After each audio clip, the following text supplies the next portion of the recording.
கோவையில் IAS பயிற்சி மையத்தில் வைக்கப்பட்டிருந்த பட்டாசு பரிசு பெட்டியில் தீப்பிடித்ததால் ஏற்பட்ட விபத்தில் ஒருவர் உயிரிழந்தார்.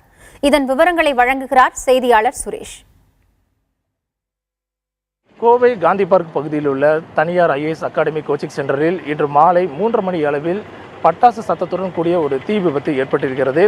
இந்த விபத்தில் கிட்டத்தட்ட 6 பேர் அரசு மருத்துவமனைக்கு கொண்டு சென்றிருக்கின்றனர். அதில் 2 பெண்கள் உட்பட 6 பேர் தீவிர சிகிச்சை பிரிவில் அனுமதிக்கப்பட்டிருந்தனர். அதில் சக்திவேல் என்பவர் உயிரிழந்திருக்கிறார்.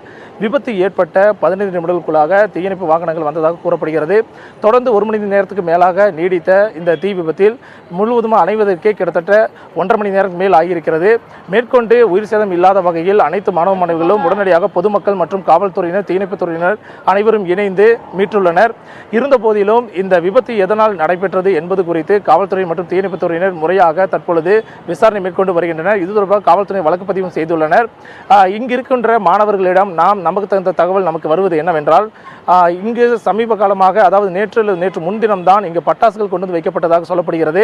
இந்த கோச்சிங் சென்டரானது ஒரு தனியார் மில்லுக்கு சொந்தமானது. KPR தனியார் மில் என்னக்கூடிய அந்த மில்லுக்கு சொந்தமானது. அந்த மில்லில் வேலை செய்யக்கூடிய தொழிலாளர் கொடுப்பதற்காக இந்த பட்டாசுகள் கொண்டு வந்து வைக்கப்பட்டிருக்கலாம் என்றும் கூறப்படுகிறது. இது தொடர்பாகவும் காவல்துறையினர் தீவிர விசாரணை மேற்கொண்டு வருகின்றனர்.